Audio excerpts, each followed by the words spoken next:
Good morning students. मैं Ranbir Singh Yadav, physics lecturer DAV internal today.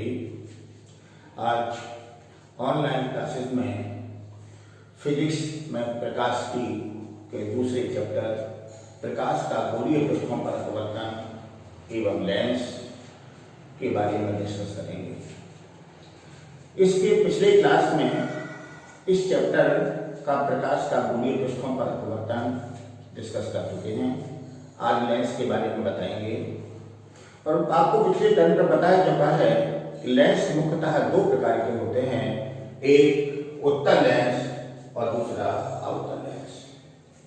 और किसी भी लेंस की फोकस दूरी का formula 1/f equal to 1n2 - 1/r1 - 1/r2 होता है। ये लेंस का एक जनरल फार्मूला है। इसको हम अलग अलग लेंसों के लिए इस्तेमाल करेंगे। सपोज करिए इसको अगर उत्तल लेंस के लिए इस्तेमाल करेंगे तो r1 का पॉजिटिव होगा, r2 की वैल्यू नेगेटिव होगी। तो यही फार्मूला जब उत्तल लेंस की अभिउत्तल लेंस के लिए इस्तेमाल करेंगे तो हो जाएगा 1/f equal to 1n2 - 1/r1 plus 1/r2। अगर इसी फार्मूला को हम इस अवतल लेंस मींस उभयावतल लेंस के लिए या द्विअवतल लेंस के लिए इस्तेमाल करेंगे तो r1 की वैल्यू नेगेटिव होगी, r2 की वैल्यू पॉजिटिव होगी। तो यही फार्मूला हो जाएगा 1/f equal to 1n2 - 1/r1 - 1/r2। और इसके पहले आपको हम बता चुके हैं कि उत्तल लेंस की फोकस दूरी सदैव धनात्मक होती है, वह अवतल लेंस की फोकस दूरी सदैव ऋणात्मक होती है। इस फार्मूले से क्लियर है कि किसी भी लेंस की फोकस दूरी का मान दो बातों पर डिपेंड करता है, एक लेंस के माध्यम के अपवर्तनांक पर, दूसरा लेंस के पृष्ठों की वक्रता त्रिज्याओं पर। तो हमें देखना यह है कि फोकस दूरी अपवर्तनांक पर किस प्रकार निर्भर करेगी।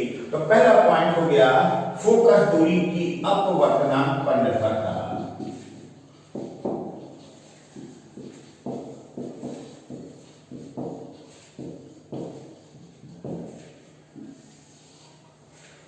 हम मान के चले कि हमारे पास जो लेंस है वो ग्लास का लेंस है और उसको एयर में रखा गया और एयर में उस लेंस की फोकस दूरी का मान fa है। तो इस फार्मूले के अनुसार एयर में लेंस की फोकस दूरी 1/fa। जब किसी लेंस को एयर में रखा जाएगा किरणें एयर से ग्लास में जाएंगी। पहला मीडियम एयर हो गया, एक माध्यम यहाँ पर एयर हो गया और दूसरा माध्यम यहाँ पर गिलास हो गया। तो यहाँ पर दूसरा माध्यम गिलास हो जाएगा। तब यहाँ पर किरणें एयर से ग्लास में जाएंगी। तब यहाँ पर होगा 1/fa equal to amg - 1/r1 - 1/r2। अगर हम इसी लेंस को किसी लिक्विड पर रखेंगे तो अगर लेंस की लिक्विड में फोकस दूरी का मान fl है तो इसी फार्मूले के अनुसार 1/fl इक्वल टू, जब इस लेंस को लिक्विड में रखा जाएगा तो पहला मीडियम लिक्विड होगा, दूसरा मीडियम ग्लास होगा। तब यहाँ पर फार्मूला हो जाएगा lmg - 1/r1 - 1/r2। अगर इस इक्वेशन में से डिवाइड कर दिया जाए, इक्वेशन फर्स्ट में सेकंड से डिवाइड करें तो यहाँ पर आपका प्राप्त होगा FL/FA equal to amg - 1/lmg - 1। आपको सबको पता है, इसके पहले पढ़ चुके हैं कि lmg इक्वल टू amg/anl। इस वैल्यू को यहाँ पर मान रखें तो इसकी वैल्यू हो गई amg - 1, यहाँ पर हो गया amg/anl - 1। ये हो गया किसी लेंस की फोकस दूरी को लिक्विड में डुबोने पर उसकी फोकस दूरी पर प्रभाव का formula FL/FA equal to amg - 1/amg/anl - 1। यहाँ पर amg है ग्लास का एयर के सापेक्ष अपवर्तनांक, anl है लिक्विड का एयर के सापेक्ष अपवर्तनांक।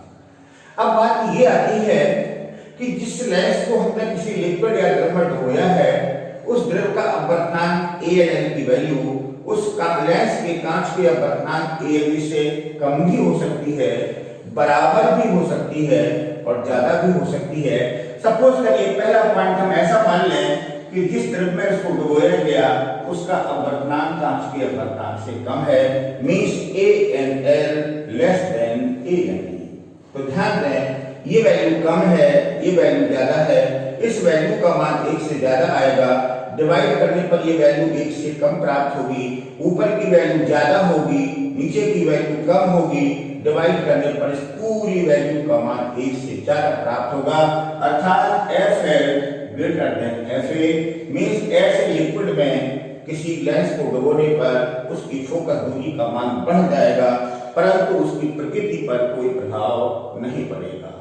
दूसरी कंडीशन है कि अगर उस लिक्विड का अपवर्तनांक ANL का मान कांच के अपवर्तनांक के बराबर हो, means ANL equal to ANE, तो इस वैल्यू का मान 1 हो गया, डिवाइड करने पर इस वैल्यू का मान इंफिनिटी हो गया, मींस ऐसे द्रव्य में डुबोने पर इस लेंस की फोकस दूरी इंफिनिटी हो जाएगी और वो एक समतल कांच के प्लेट की भांति व्यवहार करेगा। थर्ड कंडीशन हो सकती है कि उस लिक्विड का अपवर्तनांक ANL का मान ANE से ज्यादा हो, यानी लेंस के अपवर्तनांक से लिक्विड का अपवर्तनांक ज्यादा हो, तो यहाँ पर इस वैल्यू का मान ज्यादा है, इस वैल्यू का मान कम है, यहाँ पर इसको डिवाइड करने पर इस वैल्यू का मान यहाँ पर कम मिलेगा, ये वैल्यू का मान ज्यादा है, इस वैल्यू का मान कम है, घटाने पर वैल्यू का मान 1 से कम मिलेगा, टोटल वैल्यू नेगेटिव हो जाएगी। नेगेटिव होने का मतलब FL का मान नेगेटिव होगा, तो नेगेटिव होने का मतलब लेंस की प्रकृति बदल जाएगी। अगर ये पहले उत्तल लेंस था तो अवतल लेंस हो जाएगा, अवतल लेंस था तो उत्तल लेंस हो जाएगा। फोकस दूरी बढ़ भी सकती है, फोकस दूरी घट भी सकती है, लेकिन लेंस की प्रकृति बदल जाएगी। तो यहाँ पर ये 3 बातों को याद रखना है कि अगर किसी लेंस को किसी ऐसे द्रव्य में डुबोया जाए जिसका अपवर्तनांक लेंस के अपवर्तनांक से कम हो, तो उसकी फोकस दूरी बढ़ जाएगी, प्रकृति नहीं बदलेगी। अगर बराबर अपवर्तनांक के द्रव्य में डुबोया जाए तो फोकस दूरी अनंत हो जाएगी, वह समतल कांच के प्लेट की भांति व्यवहार करेगा। और यदि उसका अपवर्तनांक द्रव्य का अपवर्तनांक कांच के अपवर्तनांक से ज्यादा है तो फोकस दूरी बढ़ भी सकती है, फोकस दूरी घट भी सकती है, लेकिन ये निश्चित है लेंस की प्रकृति बदल जाएगी। अगर वो उत्तल है तो वो अवतल हो जाएगा, अगर वो अवतल है तो उत्तल हो जाएगा। दूसरी बात यहाँ पर ये है, इस फॉर्मूले के अनुसार 1/f equal to 1n2 - 1 1/r1 minus 1/r2 के अनुसार इस फोकस दूरी का मान इसकी वक्रता त्रिज्या पर भी निर्भर करता है। तो अगर हम इसकी वक्रता त्रिज्या पर निर्भरता देखें तो दूसरा हुआ वक्रता त्रिज्या पर निर्भरता।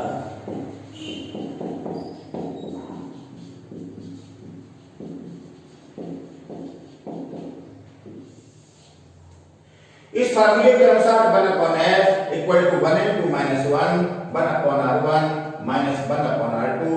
माना कि हम एक ऐसा उत्तल लेंस लेते हैं जिसके दोनों पृष्ठों की वक्रता त्रिज्याएं बराबर हों, R1 व R2 की वैल्यू बराबर हो, और इस फार्मूले को हम उत्तल लेंस व भूतल लेंस के लिए लागू करें तो ये फार्मूला हो जाएगा 1/f equal to 1n2 - 1 R1 की वैल्यू प्लस R, R2 की वैल्यू माइनस R, ये हो गया 1/r प्लस 1/r या 1/f इक्वल टू 1n2 - 1 और ये हो गया 2/r।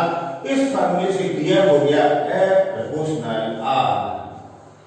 इसका अर्थ ये हुआ कि किसी लेंस की फोकस दूरी उसकी वक्रता त्रिज्या की प्रमाणपाती होती है। जो लेंस पतले होंगे उनकी वक्रता त्रिज्या अधिक होगी, उनकी फोकस दूरी का मान अधिक होगा। जो लेंस मोटे होंगे उनकी वक्रता त्रिज्या कम होगी, उनकी फोकस दूरी का मान कम होगा। ये हो गया लेंस की फोकस दूरी का उसके अपवर्तनांक व उसकी वक्रता त्रिज्याओं पर निर्भरता। अभी आपने पढ़ा किसी लेंस की फोकस दूरी की उसके अपवर्तनांक व उसकी वक्रता त्रिज्या पर निर्भरता। मान लिया कि हमारे पास कोई लेंस है, सपोज करिए कि हमारे पास एक उत्तल लेंस है, तो उसके सामने कोई वस्तु विभिन्न स्थितियों में हो सकती है। तो उसके बनने वाले प्रतिबिंब भी विभिन्न स्थितियों में बनते हैं, विभिन्न आकार के बनते हैं। सपोज करिए कि हमारे पास एक उत्तल लेंस है। इस उत्तल लेंस के सामने कोई वस्तु अनंत पर हो सकती है, 2f व अनंत के बीच में हो सकती है, 2f पर हो सकती है, f व 2f के बीच में हो सकती है, फोकस f पर हो सकती है और फोकस और प्रकाशिक केंद्र C के बीच में हो सकती है। याद रखें, यदि किसी उत्तल लेंस के सामने कोई वस्तु अनंत पर हो तो उत्तल लेंस के अपवर्तन के पश्चात उसका प्रतिबिंब लेंस के दूसरी ओर फोकस पॉइंट पर उल्टा वास्तविक वस्तु से छोटा बनता है। अनंत पर स्थित वस्तु का प्रतिबिंब सदैव उत्तल लेंस से अपवर्तन के पश्चात लेंस के दूसरी ओर फोकस पॉइंट पर उल्टा वास्तविक वस्तु से छोटा बनता है। यदि वस्तु 2f व अनंत के बीच में है तो उसका प्रतिबिंब इस लेंस से अपवर्तन के पश्चात f व 2f के बीच उल्टा वास्तविक वस्तु से छोटा बनता है। अगर ये वस्तु 2f पर है तो इस लेंस से अपवर्तन के पश्चात इसका प्रतिबिंब लेंस की दूसरी ओर 2f पर ही उल्टा वास्तविक वस्तु के बराबर बनता है। यदि वस्तु f व 2f के बीच है तो उसका प्रतिबिंब लेंस की दूसरी ओर 2f व अनंत के बीच उल्टा वास्तविक वस्तु से बड़ा बनता है। यदि वस्तु फोकस पर है तो उसका प्रतिबिंब लेंस के दूसरी ओर अनंत पर उल्टा वास्तविक वस्तु से बहुत बड़ा बनता है। ये हमारा अनंत हो गया, यहाँ पर उल्टा वास्तविक वस्तु से बहुत बड़ा बनेगा। लेकिन अगर उत्तल लेंस के सामने कोई वस्तु फोकस व प्रकाशिक केंद्र के बीच हो तो उसका प्रतिबिंब इस लेंस के अपवर्तन के पश्चात लेंस वस्तु की ओर सीधा आभासी वस्तु से बड़ा बनता है। याद रखें कि इन 5 स्थितियों में प्रतिबिंब लेंस के दूसरी ओर उल्टे व वास्तविक बनते हैं, परंतु यदि उत्तल लेंस के सामने कोई वस्तु फोकस और प्रकाशिक केंद्र के बीच है तो उसका प्रतिबिंब इस लेंस से अपवर्तन के पश्चात वस्तु की ओर फोकस से दूर सीधा आभासी वस्तु से बड़ा बनेगा। लेकिन अगर हमारे पास कोई अवतल लेंस है और इस अवतल लेंस के सामने कोई वस्तु कहीं पर भी रखी जाए, किसी भी स्थिति में रखी जाए, तो इसका प्रतिबिंब सदैव अपवर्त, यहाँ पर किसी भी स्थिति में कोई वस्तु को रखा जाए तो इस अवतल लेंस से अपवर्तन के पश्चात इसका प्रतिबिंब फोकस व प्रकाशिक केंद्र के बीच सीधा आभासी वस्तु से छोटा बनता है। ये हो गए उत्तल व अवतल लेंसों के द्वारा बनने वाले प्रतिबिंबों के लिए। यहाँ पर अभी आपने पढ़ा कि अलग अलग स्थितियों में वस्तु को रखने पर उसके प्रतिबिंब अलग अलग आकार के बनते हैं। तो अगला है लेंस का रेखीय आवर्धन। मान लिया ये हमारे पास कोई एक उत्तल लेंस है, इस उत्तल लेंस की मुख्य अक्ष है, ये इसका प्रकाशिक केंद्र हो गया। मान लिया कि यहाँ पर कोई ये वस्तु O डैश रखी है, इस O डैश से मुख्य अक्ष के समांतर चलने वाली प्रकाश की किरण उत्तल लेंस से एक पॉइंट से अपवर्तन के पश्चात कन्फर्म इसके द्वितीय फोकस F से होकर गुजरेगी। द्वितीय फोकस F हो गया। दूसरी प्रकाश की किरण यदि इसके प्रकाशिक केंद्र से गुजारी जाए तो प्रकाशिक केंद्र से जाने वाली किरणें अपने मार्ग से विचलित नहीं होती, तो ये किरण जाने पर किसी न किसी पॉइंट पर मिलती हैं और जहां पर मिलती हैं वहां पर इनका उल्टा व वास्तविक प्रतिबिंब I डैश बनता है। इस वस्तु को विभिन्न स्थितियों में रखने पर ये प्रतिबिंब भी विभिन्न स्थितियों में अलग अलग आकार के बनेंगे। तो किसी भी लेंस के द्वारा इस बनने वाले प्रतिबिंब की लंबाई व वस्तु की लंबाई के अनुपात को उस लेंस का रेखीय आवर्धन कहते हैं। रेखीय आवर्धन M = I/O। ये हो गया लेंस के रेखीय आवर्धन का फार्मूला। बनने वाले प्रतिबिंब की लंबाई को अगर हम I मान लें, वस्तु की लंबाई को अगर हम O मान लें, तो इस लेंस के रेखीय आवर्धन का मान M = I/O के तुल्य होगा। अगर हम इसकी वैल्यू का मान निकालें तो यहाँ पर एक ट्रायंगल हो गया COO डैश CII डैश। ये दोनों ही ट्रायंगल एक दूसरे के समरूप हैं। अगर ये दोनों ट्रायंगल को हम कंपेयर करें तो यहां से हो जाएगा आपका I dash upon O dash equal to C I upon C O. I dash प्रतिबिंब की लंबाई है, ओ डैश वस्तु की लंबाई है, सी आई प्रकाश के केंद्र से प्रतिबिंब की दूरी है और सी ओ प्रकाश के केंद्र से वस्तु की दूरी है। तो यहाँ पर इसका मान हो गया I upon O equal to प्रतिबिंब की दूरी को हम b कहते हैं, प्रकाश के केंद्र से वस्तु की दूरी को हम u कहते हैं। तो यहाँ से हो गया I upon O equal to b upon u। तो लेंस के रेखीय आवर्धन का दूसरा फार्मूला हो गया m equal to b upon u। एक फार्मूला हो गया m equal to i upon o और दूसरा फार्मूला हो गया m equal to b upon u। क्योंकि आपको पता है उत्तल या अवतल दोनों ही लेंसों के लिए u भी f में रिलेशन होता है 1 upon b minus 1 upon u equal to 1 upon f। अगर हम इस इक्वेशन में b से मल्टीप्लाई करें तो ये आपका हो जाएगा 1 minus b upon u equal to b upon f, या b upon u equal to 1 minus b upon f, या f minus b upon f। यहाँ पर b अपॉन u की वैल्यू का मान f minus b upon f हो गया। तो इसके अनुसार रेखीय आवर्धन का तीसरा फार्मूला हो गया m equal to f minus b upon f। ये हो गया रेखीय आवर्धन का तीसरा फार्मूला। अगर इसी लेंस के फार्मूला में हम u से मल्टीप्लाई करें तो यहां से आपका हो जाएगा u upon b minus 1 equal to u upon f। तो यहां से हो गया u upon b equal to 1 plus u upon f, ये हो गया f plus u upon f। तो यहां से आ गया b upon u equal to f upon f plus u। ये रेखीय आवर्धन का चौथा फार्मूला हो गया m equal to f upon f plus u। इन चारों में से किसी भी फार्मूले का उपयोग करके हम किसी भी लेंस के लिए रेखीय आवर्धन के मान को ज्ञात कर सकते हैं। ये फार्मूला उत्तल लेंस के लिए भी लागू होंगे, यही फार्मूला अवतल लेंस के लिए भी लागू होंगे। लेकिन जिस लेंस के लिए जिस स्थिति में फार्मूलों को हम इस्तेमाल करेंगे, अगर m की वैल्यू नेगेटिव आती है तो इसका मतलब प्रतिबिंब उल्टा व वास्तविक बनेगा। यदि m की वैल्यू धनात्मक आती है तो प्रतिबिंब सीधा व आभासी बनेगा। यदि m की वैल्यू 1 से ज्यादा आती है तो प्रतिबिंब बड़े आकार का बनेगा। m की वैल्यू 1 से कम आती है तो प्रतिबिंब छोटे आकार का बनेगा। और यदि m की वैल्यू 1 प्राप्त होती है तो बनने वाला प्रतिबिंब वस्तु के आकार का होगा। तो इस आवर्धन को ज्ञात करके हम ये ज्ञात कर सकते हैं कि कब प्रतिबिंब वास्तविक बनेगा, कब प्रतिबिंब आभासी बनेगा, कब प्रतिबिंब छोटा बनेगा, कब प्रतिबिंब बड़ा बनेगा। ये हो गया लेंस का रेखीय आवर्धन। अभी आपने पढ़ा लेंस का रेखीय आवर्धन। अगला है लेंस की क्षमता, पावर ऑफ द लेंस।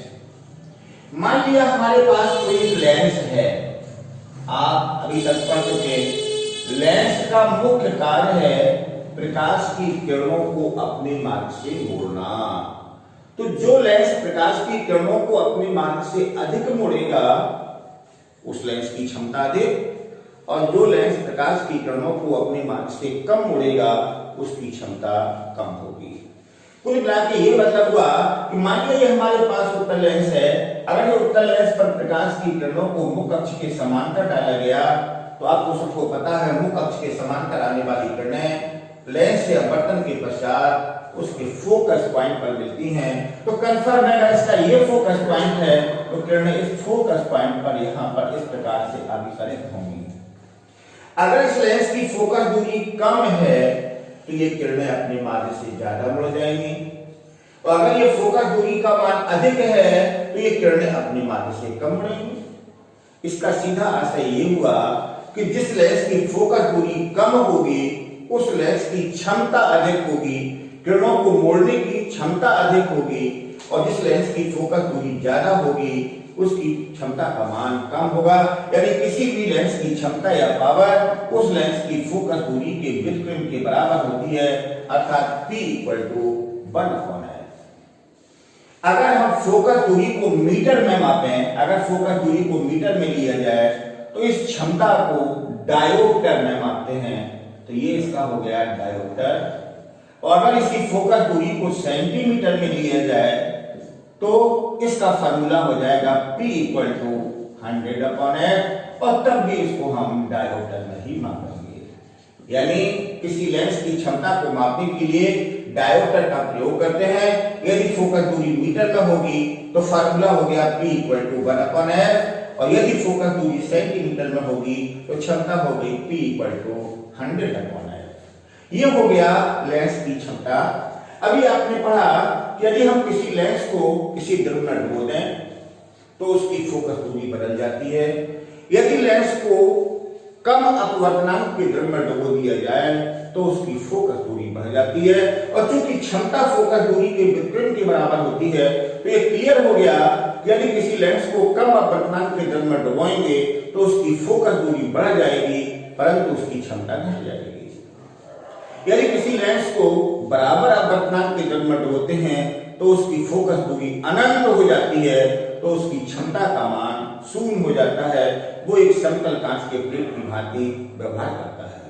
यदि किसी लेंस को अधिक अपवर्तनांक के ड्रम में डुबोते हैं तो उसकी फोकस दूरी बढ़ भी सकती है, फोकस दूरी घट भी सकती है, अर्थात उसकी क्षमता बढ़ भी सकती है, क्षमता घट भी सकती है, लेकिन लेंस की प्रकृति बदल जाती है। अभी आपने पढ़ा किसी लेंस की क्षमता। अगला है संपर्क में रखे दो लेंसों की फोकस दूरी। हमने मान लिया कि हमारे पास कोई दो लेंस हैं, वो दोनों लेंस उत्तल भी हो सकते हैं, दोनों लेंस अवतल भी हो सकते हैं, एक लेंस उत्तल व दूसरा लेंस अवतल भी हो सकता है। मान लिया कि हमारे पास कोई दो लेंस हैं जिनको एक दूसरे के संपर्क में रख दिया गया। मान लिया कि यहाँ पर इनके प्रकाशिक केंद्र हो गए, ये इसका प्रकाशिक केंद्र C1 है और ये इसका प्रकाशिक केंद्र C2 है। मान लिया पहले लेंस के प्रकाशिक केंद्र से इसके मुख्य अक्ष पर U दूरी पर O पॉइंट पर कोई वस्तु विद्युत रखी है। यहां से चलने वाली प्रकाश की किरण पहले लेंस पर आपतित होती है। मान लिया कि इस पहले लेंस की फोकस दूरी का मान f1 व दूसरे लेंस की फोकस दूरी का मान f2 है। यदि ये दूसरा लेंस ना होता तो पहले लेंस से अपवर्तन के पश्चात, चूंकि अभिसारी लेंस है, किरणों को अभिसारित करेगा और ये किरण कहीं यहाँ पर जाती हुई प्रतीत होगी, यानी I' पॉइंट पर इसका एक आभासी प्रतिबिंब बन गया। और मान लिया इस आभासी प्रतिबिंब की पहले लेंस के प्रकाशिक केंद्र से दूरी का मान B' है। यदि दूसरा लेंस ना होता तो पहले लेंस से अपवर्तन के पश्चात इसका प्रतिबिंब प्रकाशिक केंद्र से B' दूरी पर I' पॉइंट पर बनता है। और चूंकि अभी आप पढ़ चुके इसके पहले कि किसी भी लेंस के लिए UPF में रिलेशन होता है 1/B - 1/U = 1/f। तो इस फार्मूले के अनुसार पहले लेंस से अपवर्तन के लिए यहाँ पर हो जाएगा 1/B' - 1/U = 1/f1। परंतु पहले लेंस से अपवर्तित होकर जाने वाली प्रकाश की किरण दूसरे लेंस पर जब गिरेगी तो दूसरे लेंस से अपवर्तन के पश्चात माना कि इसका अंतिम प्रतिबिंब I पॉइंट पर B दूरी पर बनता है। इसका मतलब यह हुआ कि दूसरे लेंस से अपवर्तन के लिए I' पॉइंट आभासी वस्तु का कार्य करेगा, जिससे अपवर्तन के पश्चात B दूरी पर I बिंदु पर इसका वास्तविक प्रतिबिंब बन गया।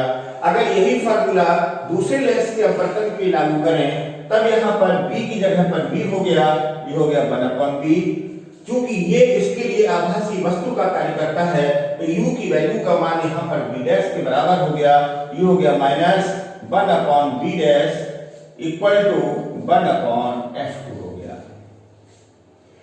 1/B - 1/B' = 1/f2। लेंस के लिए ये आभासी वस्तु का कार्य करता है तो ये यहाँ पर इसके लिए वस्तु हो गया, ये प्रतिबिंब हो गया, ये हो गया 1/B - 1/B' = 1/f2। Equation number 2 हो गई। अगर इक्वेशन फर्स्ट में इक्वेशन सेकंड को ऐड कर दें तो ये आपस में कैंसिल हो गए, तो ये हो गया 1/B - 1/U = 1/f1 + 1/f2। अगर हम दोनों लेंसों को कंबाइन करके एक लेंस मान लें और मान लिया कि इस कंबाइंड लेंस की फोकस दूरी का मान कैपिटल F हो, तो कन्फर्म है 1/b माइनस 1/u की वैल्यू का मान 1/f होगा। तो यहाँ से फार्मूला हो गया 1/f equal to 1/f1 plus 1/f2। ये हो गया संपर्क में रखे दो लेंसों की संयुक्त फोकस दूरी का formula 1/f equal to 1/f1 plus 1/f2। अगर हम मान लें कि पहले लेंस की क्षमता P1, दूसरे लेंस की क्षमता P2 व कंबाइंड लेंस की क्षमता P है, तो इस फार्मूला को हम ऐसे भी लिख सकते हैं P equal to P1 plus P2। ध्यान दें, इस फार्मूले के अनुसार ये दोनों लेंस उत्तल भी हो सकते हैं। पहला लेंस उत्तल, दूसरा लेंस अवतल हो सकता है और दोनों लेंस अवतल भी हो सकते हैं। तो इसको हम इस प्रकार से करेंगे, मान लिया कि पहला लेंस उत्तल है व दूसरा लेंस अवतल है, तो इस फार्मूले के अनुसार 1/f equal to 1/f1 plus 1/f2, यानी दोनों ही लेंस अगर उत्तल हैं तो उस कंडीशन में 1/f की वैल्यू का मान 1/f1 प्लस 1/f2 होगा। कंफर्म है, यहाँ से इसको सॉल्व करेंगे तो हो जाएगा f1/f equal to f1 f2, ये हो गया f1 प्लस f2, या f की वैल्यू का मान f1 f2 upon f1 plus f2 के बराबर होगा। और कंबाइंड फोकस का मान धनात्मक आएगा, तो क्लियर है कि कंबाइंड लेंस भी उत्तल लेंस की भांति व्यवहार करेगा। इसी प्रकार से अगर दोनों लेंस अवतल हैं तो यहाँ पर 1/f equal to minus 1/f1 minus 1/f2, तो कंबाइंड फोकस का मान नेगेटिव आएगा और संयुक्त लेंस अवतल की भांति व्यवहार करेगा। लेकिन अगर हमारे पास ऐसी कंडीशन हो कि पहला लेंस उत्तल हो, दूसरा लेंस अवतल हो, तब यहाँ पर 1/f equal to 1/f1 minus 1/f2। इसको सॉल्व किया, ये हो गया 1/f, ये हो गया f1 f2, ये हो गया f2 माइनस f1। ये इस फार्मूले के अनुसार f equal to f1 f2 upon f2 minus f1 होगा। इस फार्मूले से अगर उत्तल लेंस की फोकस दूरी f1 का मान अवतल लेंस की फोकस दूरी f2 से कम है, जिन दो लेंसों को संयुक्त किया गया उसमें उत्तल लेंस की फोकस दूरी अवतल लेंस की फोकस दूरी से कम है, तो कंफर्म है कि इस वैल्यू का मान धनात्मक आएगा। और धनात्मक आने का मतलब है कंबाइंड लेंस उत्तल लेंस की भांति व्यवहार करेगा।